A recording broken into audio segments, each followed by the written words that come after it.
We ask you, Father, to bless your people, to bless us, and may you set us free from continuing slavery to many needless masters. Nawa, Panginoon, ang inyo pong pagpapala ay sumagana sa aming kalagitnaan, ang salita niyo maunawa.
Namin.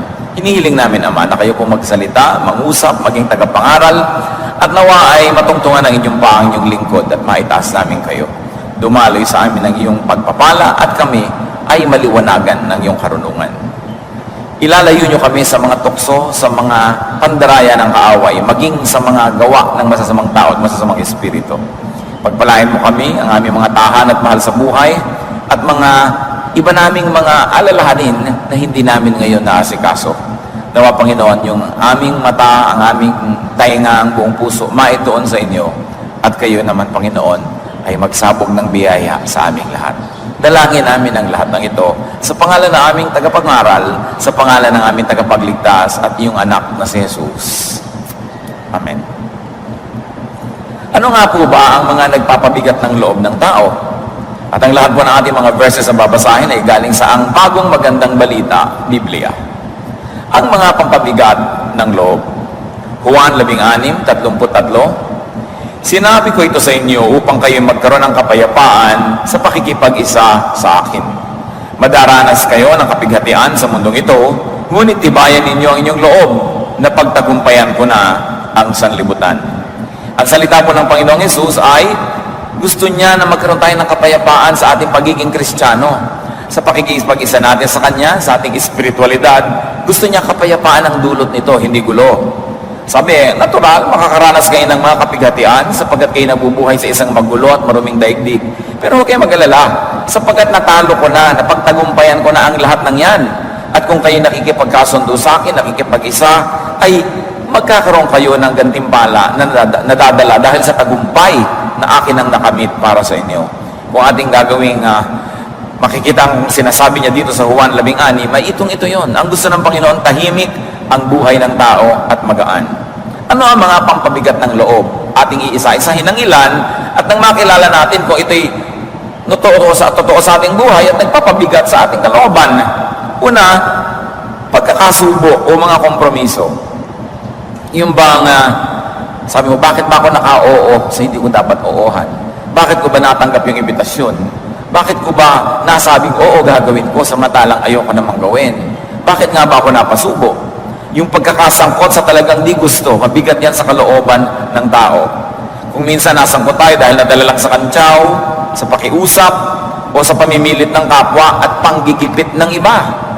Napasubo ko minsan dahil sa yabang, o dahil sa hiya, o napahiya, o ayaw mapahiya, at kung ano pang dahilan. Yan pong napapasubo na hindi naman buong-buo natin gustong gawin, mabigat sa kalooban yan. Napasubo kang, sige, paaaralin ko yung anak mo, sabi mo sa iyong kaibigan, tapos napasubo ka, wala pala silang kwentang tao, hindi ka ngayon makalaya. Pati yung mga sabi, o sige, papakasal lang kita, tapos nag-iisip ka ngayon, ikakasal ka na lang bukas nagdadalawang loob ka pa, mahirap yung pagkakasubo na yan. Tapos mo na imprenta na kasi ang imbitasyon. Yung napasubo ka sa mga sinasabi, kaya yung mga tao matatabil, madadaldal, madalas mapasubo yan Kaya mabigat ang loob. Isa pa pong pampabigat ng loob, mga kapatid, pananagutan. Responsibilidad sa buhay. Nakakapagpabigat ng loob yung napatong sa yung balikat, ang napakaraming mga responsibilidad. May mga responsibilidad na gusto o ginusto natin, pero nakakapagpabigat pa rin yun ng loob kahit gusto. Lalong-lalo na kung di gusto. Kung hindi naman ginusto itong responsibilidad na ito, napunta na lang bigla sa'yo. At lalong-lalo namang mabigat ito kung ayaw mo talaga. Sobrang bigat ang pananagutan na ayaw mo naman, tapos nandun. Isa pang pampabigat ng loob ay mga pilit at mga hapit na pamamaraan. Yung talagang pilit na pilit na pilit. Yung sagad na sagad ka sa iyong resources, sa pananalapi, maging sa oras o schedule, yung halos wala ka ng masulingan. Kumagat-kagat ka sa isang napakalaking hulugan. Hulugang bahay, hulugang kotse, hulugang kung ano man. Tapos halos wala ka ng magasto sa iba mong pangangailangan. Isang mabigat yan na sa loob. Yung umuo ka sa napakaraming mga commitments, sa napakaraming mga schedule, tapos iisa namang katawan mo, hindi mo na mahati ang katawan mo para magawa lahat ng iyong inoohan. Mahirap yan, sagad na sagad. Mahirap sa loob. Mga bayarin, mga hulugan. Kumbaga para kang electric fan na laging nasa 3 o 4 ang speed. Nakakapagod yun. Para kang kotse ang laging nasa tersera. Ang bilis-bilis, hindi ka na makapagpreno, hindi ka na makapag-slow down kasi kailangan lagi kang mabilis. Mabigat yan sa loob ng tao. At isa pang pampabigat ay pagdadalawang loob. Yung magkasalungat na loobin. Parehong gusto mo, yung kaliwa at yung kanan, yung taas at yung baba. O pareho mong ayaw, pero nandyan sila pareho. Na nakahati ang loob mo sa tama versus mali. Pero hayan at nag-aagawan ng iyong atensyon. Yung gusto mo versus yung ayaw mo. O kaya yung style versus another style. At litong-lito ka to do between good versus better. Yan ay mga mahirap lahat na iproseso at nagpapabigat ng loob. Roma 7:19-20. Sapagkat hindi ko ginagawa ang mabuting gusto ko, ang masamang hindi ko gusto, ang siya kong ginagawa. So napakabigat sa loob yun Yung alam nyo ang tama, gusto nyo gawin ang tama, pero ang laging ending, ang nagagawa nyo mali. Mabigat sa loob yun. Isa pang pampabigat ng ating kalooban ay paglabag sa atin mismong sariling kalooban. At least yung paggawa ng mabuti, pareho rin naman talaga niyang gustong gawin yun, kaya siya ay nalilito. At yung paggawa ng masama, parehong gustong gawin ng tao, kuminsan niya, yung masama at mabuti. Kaya nagdadalawang loob ka. Pero ang mahirap, yung meron ka talagang gustong-gusto, ito talaga ang isinisigaw ng iyong kalooban, tapos nilalabag mo yon, nilalabanan mo yon, at ibang iyong ginagawa. Maybe dahil nga napasubo ka, dahil may responsibilidad ka, dahil napilitan ka. Mabigat sa loob ng tao yung pagsalungat sa malinaw niyang gusto, sa malinaw niyang paniniwala at paninindigan. At kuminsan yan ay dahil sa interes o pakinabang. Halimbawa, mahal na mahal ng isang dalaga ang kanyang katawan, pero itinitinda niya ang kanyang laman dahil meron siyang magiging pakinabang na financial. Kaya ayaw na ayaw mo ng ginagawa mo, pero ginagawa mo pa rin. Si Pilato, ganyan-ganyan ang nangyari. Kitang-kita niya na si Jesus ay walang kasalanan at sinabi na yung walang kasalanan ng tao ito, wala akong makitang mali, pero hinatulan pa rin niyang mapako sa krus dahil yung interest niya nakataya, yung kanyang political career. Baka magkagulo, ma-demote siya sa pagiging gobernador, minabuti na lang niya ang ipapako si Jesus. Mateo 27, 24. Nang makita ni Pilato na wala siyang magagawa at malamang pa'y magkagulo, nagpakuha siya ng tubig at naghugas ng kamay sa harap ng mga tao. Wala akong pananagutan sa dugo ng taong yan, ito'y pananagutan ninyo, sabi niya. Sabi lang niya. Pero anong tatanggalin na kasalanan ng tubig na pinanghugas siya sa kanyang kamay? Litong-lito siya, mabigat sa kanyang loob sapagkat nilalabag niya ang sarili niyang budhi. Gaano karami sa atin mga kapatid ang nagkakaroon ng sakit ang ating isip, ang ating emosyon dahil mismong budhi na natin, nilalabag pa natin. Kung hindi mo na sinusunod ang sarili mong kalooban, ano ka pang uri ng tao? Kung talagang yun ang kalooban mo, hindi mo pa masunod-sunod. Roma 14:23, ngunit ang sino mang kumakain sa kabila ng kanyang pag-alinlangan ay nagkakasala, sapagkat hindi siya nagiging tapat sa kanyang paniniwala. Kasalanan ang paglabag sa sariling paniniwala. Pinag-uusapan dito yung mga pagkaing bawal at hindi. So naniniwala ka palang bawal, tapos kinain mo pa rin, kasalanan. O kaya hindi ka naman naniniwalang bawal, tapos ayaw mong kainin dahil sabi na iba bawal, nilalabag mo pa rin ang sarili mong paniniwala. Nahahati ka, hindi ka buo. At ang gusto ng Panginoong Diyos, tayo'y buo ang loob, tayo'y isa.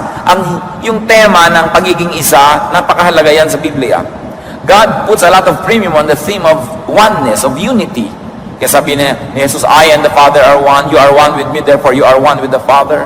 So ayaw niya nung nahahati. Pati yung pananalig na kalahati, ayaw ng Diyos. Dapat buo ang iyong pananalig.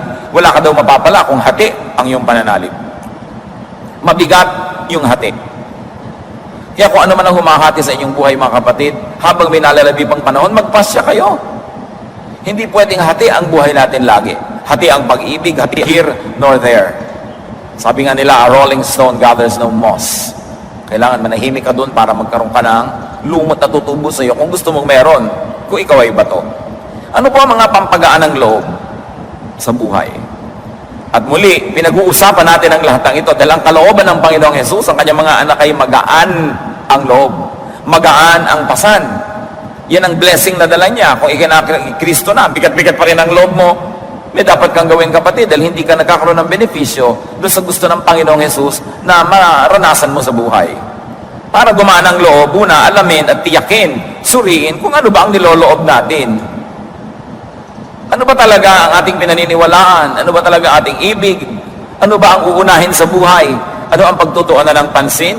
Ano ang ipamumuhay natin? What are we going to stand for? Kailangan malinaw na yon. Pag ang tao lang pasa sa 20, 25, 26, 27, dapat alam na niya kung ano siya, sino siya, anong gusto niya sa buhay, anong titindigan niya, anong ipaglalaban niya, at anong palalampasin na lang niya. Santiago 5:12, sapat nang sabihin ninyo oo kung oo at hindi kung hindi. Ibig sabihin malinaw. Malinaw sa iyo kung anong gusto mo, tayo mo, at malinaw din sa iba at nililinaw mo yun. Para yung oo mo, oo na, alam nila. Yung hindi, hindi. Hindi yung hindi mo, mamaya nahihikayat kang gawing oo. Ayaw ng kalooban mo, nag-oo yung bibig mo, pinagbibigyan mo yung iba, ang tinalikuran mo, yung sarili mong paninindigan sa buhay. So ikaw ngayon itong hindi makatulog, pabiling-biling ka sa higaan, ikaw ang nawala ng ganang kumain, at yung inoohan mo, sarap na sarap, dahil nakuha niya sa iyo yung oong gusto niya, na ayaw mo namang ibigay. Kailangan malinaw sa iyo kung alin ang oo, alin ang hindi. Josue 24:5. At kung ayaw ninyong maglingkod kay Yahweh, pumili kayo kung ngayon kung sino ang inyong paglilingkuran. Ngunit para sa akin at ang aking sambahayan, kay Yahweh kami maglilingkod, sinabi ni Joshua. Sabi, magpasya kayo. Hindi yung dito kayo ngayon, doon kayo bukas, paiba-iba kayo ng isip. Kung doon kayo, doon. Kung dito, dito.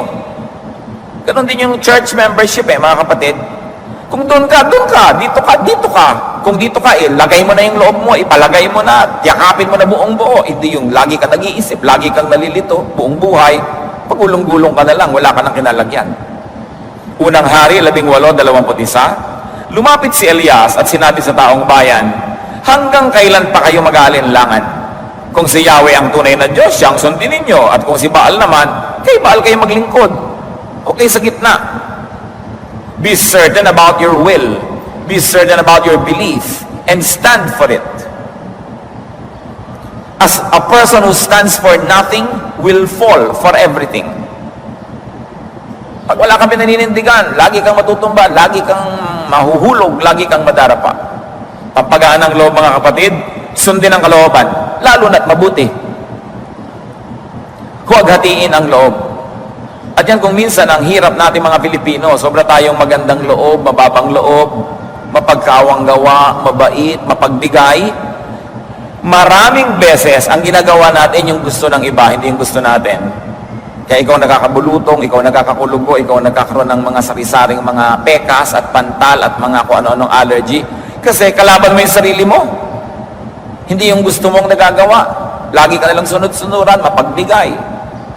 Pahayag 3, 15 hanggang 16. Katulad ng sinasabi doon sa mensahe sa iglesia sa Laodicea. Nalalaman ko ang ginagawa mo, sabi ng Diyos. Alam kong higit na mabuti kung ikaw ay malamig o mainit. Ngunit dahil sa ikaw ay maligamgam, hindi mainit ni malamig, isusuka kita. Yan ang sabi ng Diyos. Kumbaga sa pagkain na medyo lukewarm, yung halo-halo, dapat malamig yun eh. Yung sopas dapat mainit, hindi dapat yun maligamgam. No? Sabi, ayoko ng ganyan. Linawin mo kung makadiyos ka o hindi. Mas madali pa malinaw na kasalanan ka o malinaw na banal ka kaysa palipat-lipat ka doon sa dalawa. Nakakalito yon. Alubog, alam niyang Kaya pag pinag-aralan po natin yung mga pagtuturo ng Panginoon, ang pinakamadaling tumanggap sa Kanya yung mga malilinaw na makasalanan at yung mga malilinaw na makadiyos. Ang laging nalilito yung makasalanan ngayon, bukas hindi, makasalanan na naman mamaya banal. Yun ang nalilito na banal siya, hindi malinaw na makasalanan kaysa doon sa mga malabo. Madali pang pagdalhan ng salita ng Diyos yung talagang masama o yung talagang mabuti kaysa dun sa alangan. Dapat malinaw kung saan nakatayo ang tao at sinusunod ang kalooban. Isa pa pong pampagaan, palayain ang sarili sa mga pananagutang ayaw. May pananagutan kayo, ayaw nyo naman, palayain yung sarili nyo. Huwag kayong umasa na papalayain kayo nung bumihag sa inyo. Binihag na kayo para kayo maging tau-tauhan, para gusto niya ang masunod. Tapos, hindi niyo naman pinapalaya ang sarili niyo, umaasa na lang kayo sa awa nila. Paano mangyayari yan? Binihag na kayo. Bihirang-bihirang mga bansa na binihag ng ibang malalakas na bansa ang kusang pinagkalooban ng kalayaan. Ang lahat ay nag-alsa, nagyamagsik para sila makalaya. Pangalawang Timoteo 4, 9 hanggang 11. Sikapin mong makapunta dito sa lalong madaling panahon, sabi ni Pablo. Iniwan na ako ni Dimas dahil sa pagkakahumaling niya sa sanlibutan. Pumunta siya sa Thessalonica. Si Crescente naman ay nagpunta sa Galacia at si Tito sa Dalmacia. Si Lucas na lang ang kasama ko rito. Hanapin mo si Marcos at isama mo rito sapagkat malaki ang maitutulong niya sa aking gawain. Ano po ang ginawa ng mga kasama ni Paul? Hindi nila makasundo si Paul, di humiwalay sila. Bakit ka magpipilit na kasama sa hindi mo na makasundo? Malaya ka naman. Marami namang espasyo sa mundo. So for better or for worse, Paul's companions freed themselves from him. No? At pag binasa nyo ang buong New Testament, napakaraming nakagalit ni Paul. No? Napakaraming hindi niya nakasundo sa style. Ang ginawa ng mga iba, umiwalay. Bakit na naman pipilitin nyo magkasama kayo, hindi naman kayo magkasundo? No? Kaya, kailangan ng tao, alam mo kung anong ayaw mo, at kung kaya mo, the moral law of God and the legal law of the land permit you to set yourself free, then set yourself free. Iisa ang buhay mo, alam nga namang ibuhay mo yan sa lilim ng anino ng iba. Ngayon, masarap sumilong sa anino ng iba kung gusto nyong gawin yon. Gusto nyo siya, gusto nyo yung style niya, mahal nyo siya, pero ayaw nyo, ba't kayo nagsisiksik dyan? Kailangan kayong lumaya. Deuteronomy 24:1. Kung mag-asawa ang isang lalaki, ngunit dumating ang panahon na ayaw na niya sa babae, dahil may natuklasan siya ritong hindi kaaya-aya, at gumawa siya ng kasulatan ng paghihiwalay, ibinigay niya ito sa babae at pinalayas ito sa kanyang pamamahay. In other words, divorce na sila. Pinayagan ito ng batas ni Moises, ngunit ito'y tinuligsa ni Jesus. At hindi yan ang lesson natin ngayon, kung tama yun o mali. Ang pinag-uusapan natin dito, hindi magkasundo, naghiwalay. At pinayagan ang batas ni Moses. Sasayangin nga ba naman nila ang buhay nila sa kasama ang isang taong talaga namang kinasusuklaman nila, kinamumuhian, o ayaw na ayaw pala nila. Di ba? Iisa yung buhay mo. Paano yon? Hindi natin yun ngayon kinokondem o ine-endorse. Ang sinasabi lang natin, indeed there are examples in the Bible, even the law of Moses permitted that people be set free from such a commitment because they are wasting their lives living with people that they do not really like to live with. Isa pa pong dapat ay palayain ang sarili sa pananagutang di naman kailangan. You set yourself free from commitments that you don't like. You set yourself free from commitments that are needless, not necessary. Hukom 11, 30 hanggang 31 at 34. Sumumpa si Jephthah kay Yahweh ng ganito: kapag pinagtagumpay ninyo ako laban sa mga Amonita, susunugin ko bilang handog sa inyo ang unang lalabas sa aking bahay at sasalubog sa akin pag-uwi ko. Pambihirang pangako yan. Sabi niya, Diyos ko, papanalunin niyo lang sa gera. Pag-uwi ko, ang unang lumabas ng bahay na sumalubog, susunugin ko, ihandog ko po sa inyo. Verse 32, sinalakay nga ni Jephthah ang mga Amonita at pinagtagumpay siya ni Yahweh. Nang magbalik si Jephthah sa Mizpah, sinalubong siya ng anak niyang babae na sumasayaw sa saliw ng tamburin. Siya ang kaisa-isang anak ni Jephthah. At alam niya nangyari, patay kang bata ka. Ang nangyari talaga sa batang yon. Pinatay nitong si Jephthah sapagkat pangako niya sa Diyos, yun ang una niyang papatayin, yung unang lumabas. Ang tanong dito, pinapangako ba siya ng Diyos noon? Hindi naman. Siya itong naghusang mangako. So huwag umimbento mga kapatid. Minsan, sumpa ka ng sumpa sa Diyos, hindi ka naman pinapasumpa. Diyos ko, bigyan niyo lang po ako ng trabaho, talaga pong ibibigay ko ang buong sweldo ko sa church. Nung nagkatrabaho, joke. Hindi ka naman pinapapangako. Kung hindi mo naman talaga gustong mangako, ayaw mong gawin, huwag ka na lang mangako. Umasa ka na lang sa grasya. Ba't ka na lang makikipag-trade sa Diyos, palitan ka pa ng pabor, hindi mo naman pala gagawin yung parte mo. Kaya mahirap yung pangako ng pangako, salita ng salita. Palayain ang sarili sa di naman kailangan ng mga pananagutan. At palayain ang sarili sa mga pananagutang di kapaki-pakinabang. Lalong-lalo ang mga pananagutang magpapahamak sa iyo. Kailangan palayain mo ang sarili mo dyan. Kawikaan 22, 26 hanggang 27. Huwag kang mangangako para sa utang ng iba, ni gumarantiya para sa kanya. Kapag hindi ka nakabayad, hindi ba't kukunin pati ang higaan mo? Sa kanila pong kultura, ang kahuli-hulihan mo ng kagamitan na pwedeng kunin, higaan. Pero pagka may uutang, naggaranti ka, pati higaan mo, maiilit. Malaking papabigat ng loob ang pagiging garantor. Di ba kakaba ba kayo? May kukuha ng loan, garantor kayo? Kakaba ba kayo? Siyempre, yung magpapapirma sa inyo, kukuha sa inyo na garantor, ang bait-bait niyan, may dala pang buko pa eh. Pagka magpapapirma sa iyo. Pero pag bayaran na at tumakbo, naku, hindi kanya pagbubuksan ng pinto pag dumating ka sa bahay niya. Hindi niya sasagutin ang text mo. Lagi siyang low bat pag ikaw ang tatawag. Mahusay na mahusay siyempre yung mangungutang o magkakuha sa'yo ng garantor habang kailangan ka. Pero pag nakapirma ka na doon, ikaw na ngayon ang di mapakali sa buhay. So bakit mo hindi palalayain ang sarili mo dyan? Una, kailangan huwag mong gawin yan. O kaya kung talagang kailangan gawin mo dahil ang bait mo, humanda ka na magbayad. Huwag kang magtaka later. Pwede mong gawin yan. Di magtatanong, Pastor, hindi po ba dapat natulungin tayo? O sige, tumulong kayo. Pero ang ilagay nyo na sa isip nyo, hindi na magbabayad. Kayo ang magbabayad. Ngayon, kung hindi ko ihandang gawin yon, huwag ka na magpakabait ngayon dahil lalabas din yung natural mo pagdating ng araw. Sisingilin mo rin yan. Susumbatan mo rin yan. Aawayin mo rin yan. Idedemanda mo rin yan. Huwag ka na magbait-baitan ngayon kung hindi mo naman talagang kayang pangatawanan pagka sinuba ka. Kasi Antonio naman mabait, sinuba ka, sabihin mo, praise God. Ngayon, kung hindi mo kayang gawin yun, huwag ka na magbait-baitan ngayon, ilabas mo na yung totoo. Hindi ka ba mapapahamak?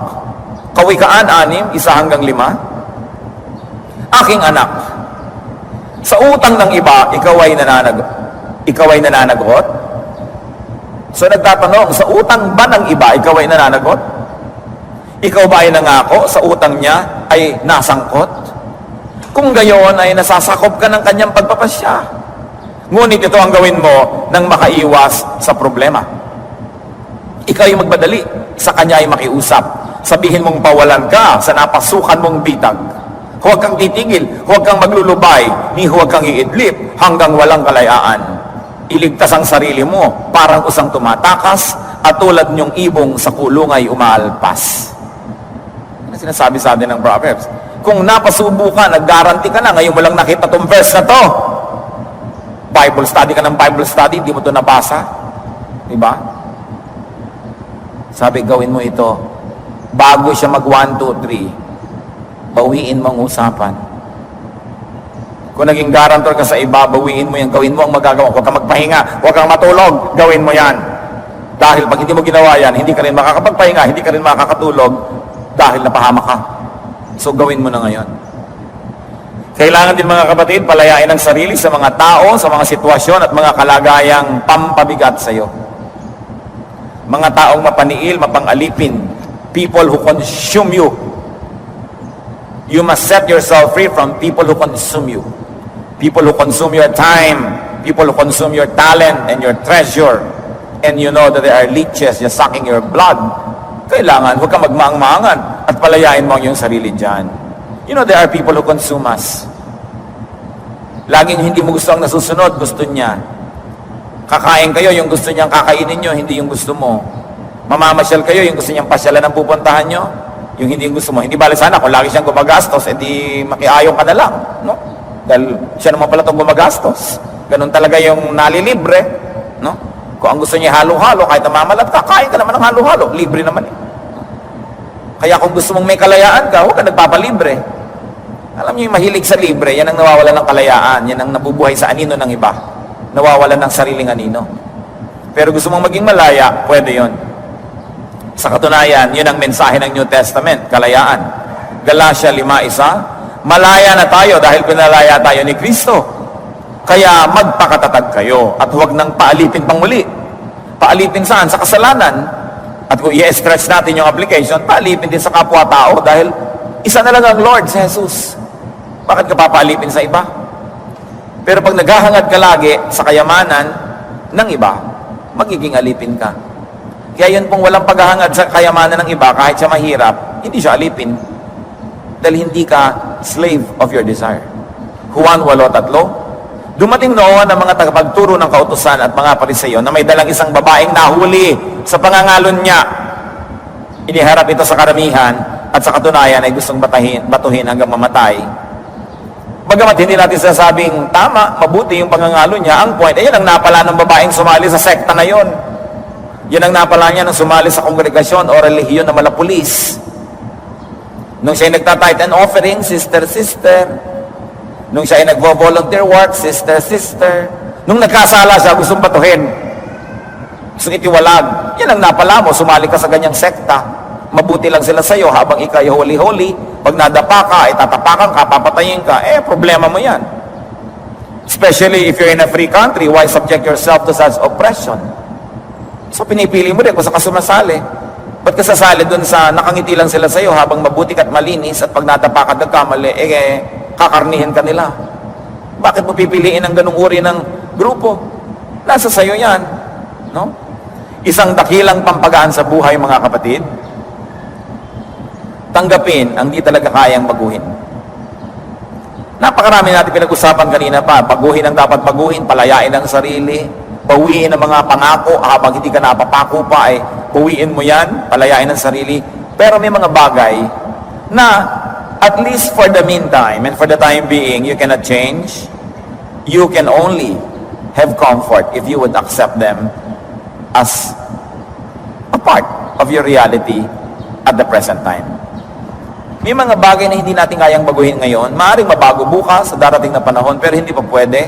So para ka matahimik, gumaan ang loob, tanggapin.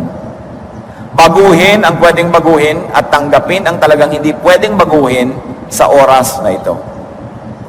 May mga bagay na huwag mo nang problemahin kasi given, wala kang magagawa. Yung pinoproblema mo sobra, halimbawa, yung bone structure mo, ano magagawa mo dyan? Pinoproblema mo ang iyong height, anong magagawa mo dyan? Sobrang mong pinoproblema yung genetics mo, na kayo'y lahi na nagkakaroon ng hika, talagang ganon, anong magagawa mo? Meron kayo sa lahi nyo na ganito't ganon, lahi kayo ng mga laging nadadala sa Mandaluyong. Di magbawal ka ng makakain mo pag nadala ka doon. Yan ang realidad mo no? Unang Korinto 7:21, ikaw ba isang alipin ang tawagin ka ng Diyos? Huwag mong intindihin yun. Ngunit kung may pagkakataon ka maging isang malaya, samantalahin mo. Nakita niyo yung principle? Meron kang hindi kayang baguhin, tanggapin mo na lang. Pero habang kaya mo, di baguhin mo. Pero kung talagang di kaya, huwag kang sumuntok sa pader. Huwag kang sumuntok sa buwan. Walang mangyayari, mapapagod ka lang. Filipos 4:11, natutunan ko ng masyahan, maging anuman ang aking kalagayan. So do your best, and then enjoy the rest. Accept what cannot be changed. Pampagaan ng loob, piliin ang mas magaan sa mga magkasalungat na kagustuhan at mga magkasalungat na kabigatan. Halimbawa, meron kayong options, nalilito kayo, piliin nyo na lang kung ano yung mas madali. Kahit naman alin ang piliin mo. Litong-lito ka dalaga, sa dami naman liligaw, pare-pareho lang naman silang umiibig sa'yo, edi ang tanggapin mo yung iniibig mo. Kung sabihin kawawa naman siya, diba? So, ibibigay mo ang iyong puso. Paano kami rapist na nagnanasa sa'yo? Kawawa naman, pagbigyan mo na. Huwag mo ipapamigay ang sarili mo dahil naaawa ka. No, hindi mo ginagawang charity yan. Make the best choice. Binigyan tayo ng Diyos ng utak para gamitin. Deuteronomio 30:11, saksi ko ang langit at ang lupa, na ngayon inilalahad ko sa inyo ang buhay o kamatayan at ang pagpapala o sumpa. Kaya piliin ninyo ang buhay para kayo at ang inyong lahi ay mabuhay ng matagal.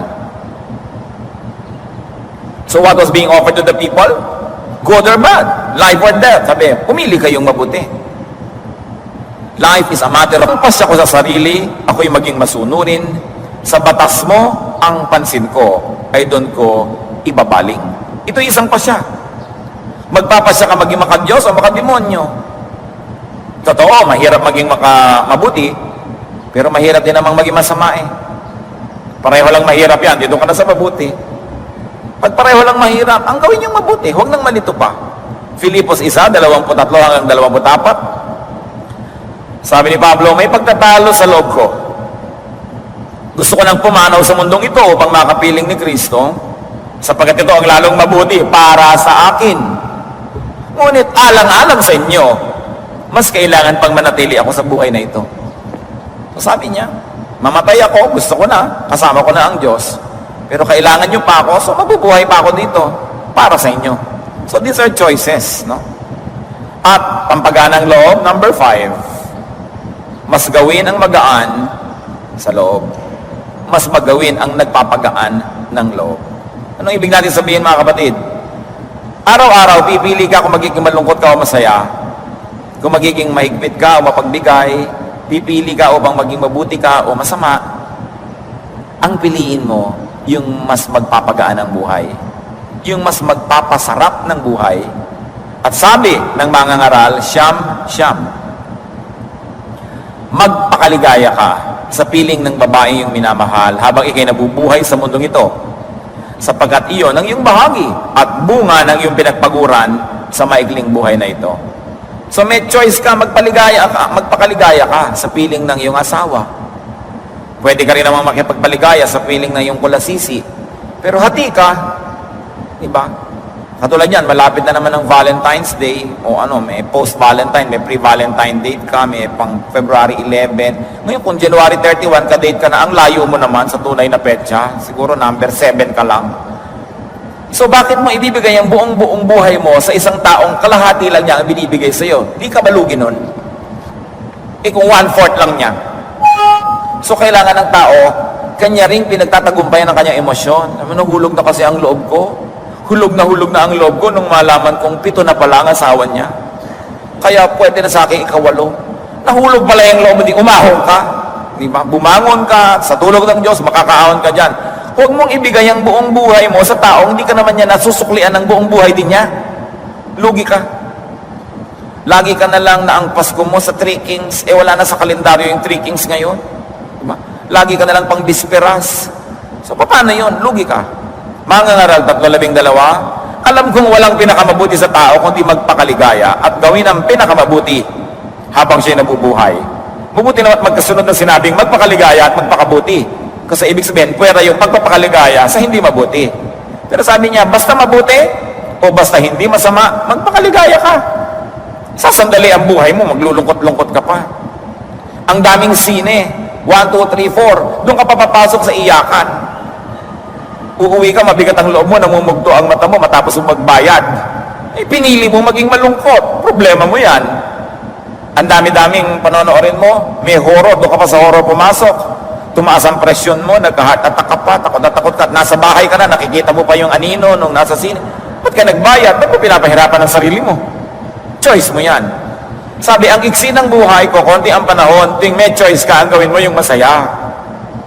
Yung maganda.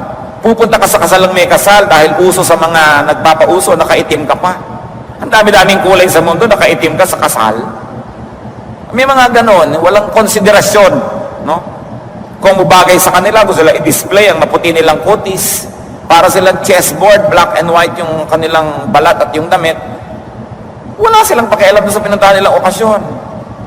Pipili ka sa saya, lulungkot, masaya ka na. Mahirap bang isipin yun? Mga ngaralabing 1:8. Kung ang tao ay mabubuhay ng matagal, dapat niyang igagalak yun. Kita nyo?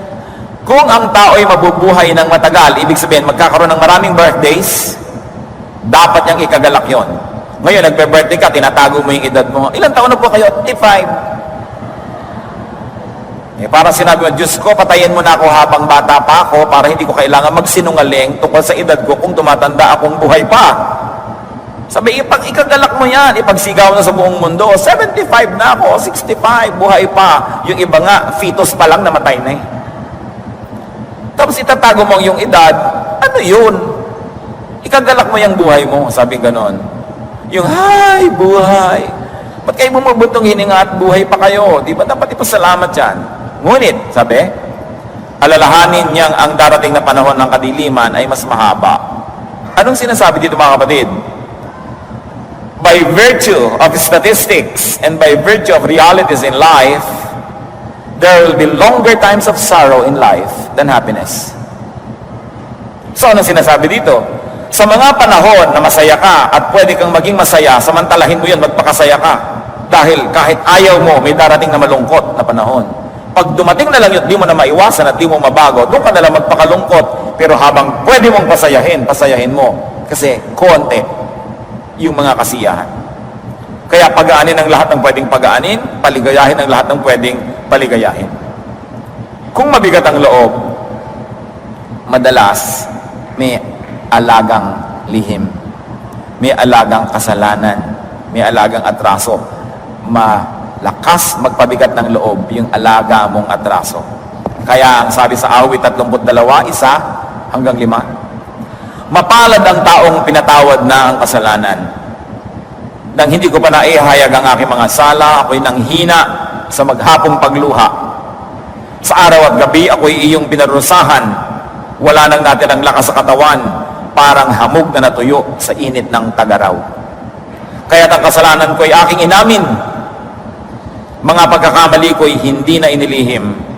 Ako'y nagpasyang sa iyo'y ipagtapat. Ang mga sala ko'y pinatawad mong lahat.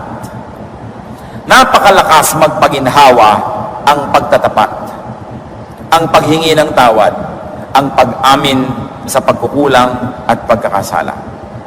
Kaya yung humble, blessing daw yan eh.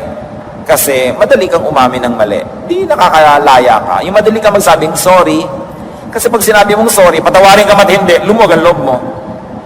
Kesa yung ikaw mismo yung hindi ka nagsosorry, pero alam mo dapat ka magsorry, ang sikip sa dibdib yun. At ang tao naman may espiritu ng Diyos may konsyensya. Kaya pag alam mong mali ka, hindi ka humihingi ng tawad, ang bigat ng loob. Sabi dito sa awit 32, nang ipagtapat ko at hihingi ko ng tawad, pinatawad mo naman ako, pinalaya mo ako, gumaan ang aking loob. Ngayon, eto ang tanong, ikaw ay isang lalaking may asawa na ang tagal mo na palang pinagtaksumi. Pinagaling tayo dahil sa kanya lumipat yung sugat. So kung ikaw din ay humihingi ng kapatawaran sa iba, usually nililipat mo sa kanya yung sugat. Kaya kung mahal nyo ang inyong mahal sa buhay, ang inyong asawa, huwag gumawa ng bagay na kailangan ipagtapat mo later at ililipat mo sa kanya yung bigat ng inimbento mong kasalanan. Kaya nagkakagulo-gulo ang mundo. At kung mabigat ang loob, ito ang walang mintis. Lumapit sa Diyos. Lagi siyang handa. Kung may handang magpatawad ang Diyos sapagkat charged to the cross of Jesus ang ating mga kasalanan. No? Awit, 78, 19. Kapag ako ay ginugulo ng maraming suliranin, ang wagas sa pag-ibig mo ang umaaliw sa akin. Gusto natin ang wagas sa kaaliwan, pag-ibig ng Diyos ang hanapin natin. Ang pag-ibig ng tao nakakaaliw, pero hindi lagi. Ang pag-ibig ng Diyos, walang palya, laging nang aaliw. At bilang pagwawakas, puro pagpapagaan ng loob natin ang pinag-usapan. Iwasang magpabigat ng loob ng kapwa. Yan ay pananagutan ng mga anak ng Diyos. Huwag igiit ang makasarili mong layunin sa iba. Kung gusto nila na magkabakasyon, kung gusto nilang lumuwag ang schedule, huwag mong ipagpilitan, i-accommodate ka. Makuha mo lang ang gusto mo, alam na alam mong pinabigat mo ang buhay ng kapwa mo. That is unkind. Huwag igiit at ipilit na magpag-guarantee. Pag gusto niyo magpag-guarantee, magpapapirma kayo sa mo, pwede mo ba akong tulungan? Pero pwede ka rin tumanggi at hindi ko isasama ng loob. At kung tutulungan mo ako, maaaring hindi ko mabayaran yan, ikaw ang mapapahamak. Sasabihin mo na agad yon para handa siya. Huwag kayong magtitiwala sa nagpapag-guarantee na magpapag-guarantee sana ako sa'yo, uutang ako. Kayang mong bayaran? Kayang-kaya! Ay, huwag kayong magtitiwala sa nagsasabing kayang-kaya. Kasi may tindahan ako kailangan ko ng additional na puhunan, ang lakas ng benta. So pag pinautang mo ako o nag-guarantee ka, talagang kaya-kaya kong bayaran. No? Siyempre, huwag kayong magtiwala sa ganon. Ang napagkakatiwalaan yung, sa ngayon naman ay kaya, pero hindi natin hawak ang buhay. So kung ipagtitiwala mo sa akin yan at magre-risk ka rin, pumirma ka rito. Ganon ang tao. Pero yung ako hindi nagtitiwala mga kapatid, yung halimbawa nag-a-apply na mag-drive, kaya mo bang i-drive itong malaki mo sa kayang-kaya po? Ay, hindi ko tinatanggap yon. Yung kayang-kaya na yan, napakarami nang nasira dyan. Siyempre, ipapangako nila ang lahat. Lalong-lalo, uutang nga sa'yo, ang laki ng negosyo ko, ang lakas. Tapos mamaya, ba't di ka nakakabayad? Humina eh. Paano ngayon kayang-kaya?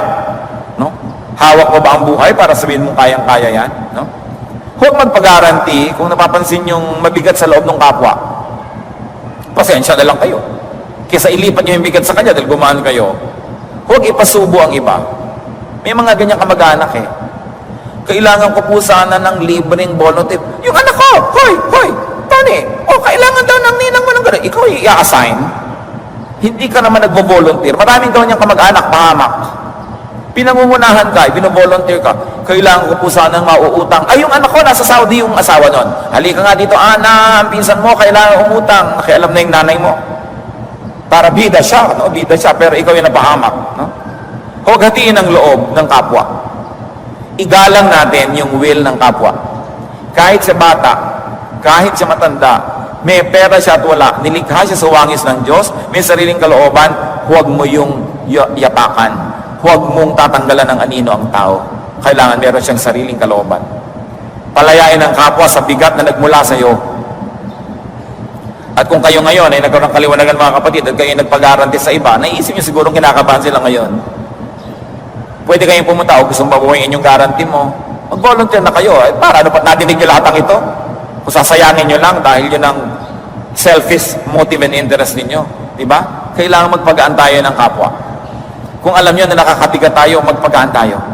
Kung alam nyo na napasubo yung mga tao nun dahil sa pinilit natin siya, palayain natin siya ngayon. Sapagkat yung hinihingi natin kalayaan sa Diyos para sa atin, kailangan yun din ang kalayaang ibigay natin sa ating kapwa. Sabi ni Jesus, no? Sabi ng ganoon, whatever you wish to be done for you, do to others. This sums up the law and the prophets. Ang buod ng lahat ng batas ng Diyos at pagtuturo ng mga propeta ay ito, ibigin mo ang iyong kapwa tulad ng pag-ibig mo sa iyong sarili. At gawin mo sa Kanya ang nais mong gawin ng buong mundo sa iyo. At mga kapatid, meron pa tayong isang pwedeng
nagkamali at yung naging biktima. Pagkaanin ng buhay. Diyos namin sa langit, kayo na nakakaalam ng buhay ng bawat isa at nakakaalam ng kani-kanyang kabigatan na aming pinapasan. Turuan mo nga kami na hindi lang dinggin, unawain ang iyong salita, kundi sundin ito. Turuan niyo kami na palayain na aming mga sarili at turuan niyo po rin kami magpalaya sa aming kapwa. Kung kami nagiging dominante, kami yung may kapangyarihan, kami yung may pera, kami yung mayroong impluensya. Tulad mo, O Diyos, na kayo talaga ang makapangyarihan. Sa inyo lahat ang pera, sa inyo lahat ang